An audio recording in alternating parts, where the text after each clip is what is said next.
ਮਤਲਬ ਪੇਸ਼ ਕਰਨਾ ਕਿ ਤੂੰ ਸਾਡਾ ਨਹੀਂ ਪਰ ਜੁੜ ਸਾਨੂੰ, ਤੂੰ ਸਾਡਾ ਨਹੀਂ ਪਰ ਜੁੜ ਸਾਨੂੰ, ਅੱਜ ਜਾਪੇ ਡਾਢੀ ਥੁੜ ਸਾਨੂੰ।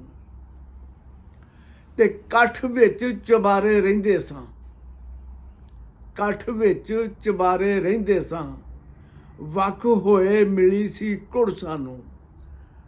ਜਦੋਂ ਅਸੀਂ ਦਾਦਾ ਜੀ ਨਾਲੋਂ ਵੱਖ ਹੋਏ ਵਾਲਦ ਸਾਹਿਬ, ਤੇ ਮੇਰੀ ਉਮਰ ਕੋਈ 3 ਸਾਢੇ 3 ਸਾਲ ਦੀ ਸੀ ਉਸ ਵੇਲੇ, ਤੇ ਉਹ ਸਾਰਾ ਯਾਦ ਹੈ।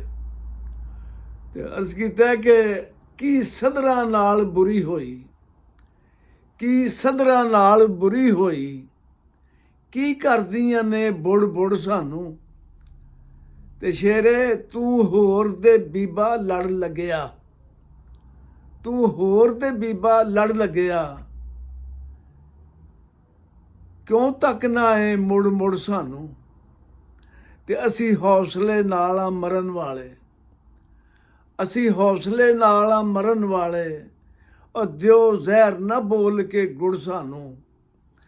ਤੇ ਦੱਸ ਪਿਆਰ ਦੇ ਬਾਝੋਂ ਕੀ ਰਹਿੰਦਾ, ਦੱਸ ਪਿਆਰ ਦੇ ਬਾਝੋਂ ਕੀ ਰਹਿੰਦਾ, ਉਹ ਕੀ ਰੁੜਨਾ ਆਖੇ ਰੁੜ ਸਾਨੂੰ।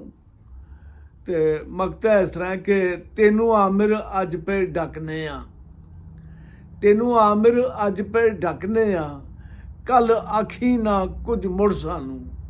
ਰੱਬ ਰਾਖਾ।